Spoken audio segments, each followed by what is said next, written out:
came back here at this moment when fear because of Paris and all over the world is just exploded, and things that are coming out of Donald Trump's mouth and this fear mongering. And all of a sudden I'm this small part of telling people, wait a minute.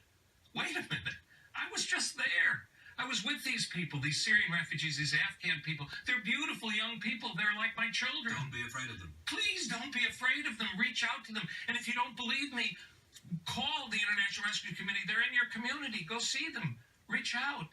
It will change your life, and you'll change someone else's life. And this cycle of fear will stop, and a cycle of kindness and peace and affection. All these religions talk about love. Well, let's do it. Help me understand the connection between the deed and the mindset to do the deed. Well, I think that kind of mindset is developed in a worldview, and it can be attributed to almost any religion, where the world becomes a simplistic story about good and evil. And there are purely bad people on one side and purely good people on the other. And the bad people represent such a threat to your existence that their annihilation is the only thing that you can imagine has salvific capacity. And that's what ISIS has done. And that's the sort of apocalyptic Or story. other radical extreme groups. Well, Christianity's done it for years. Yes. Centuries. And the best example of that is? The Crusades. But I think we also hear it in the crowds that are cheering Donald Trump right now. Who are they?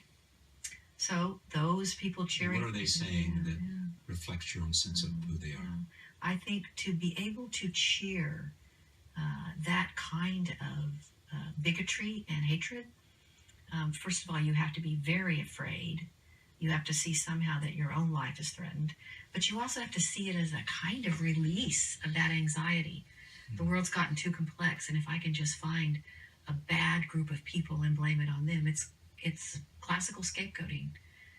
And there's a kind of expressive relief that comes when you can demonize. I have family who think I'm naive, and it's a shame that I talk about this.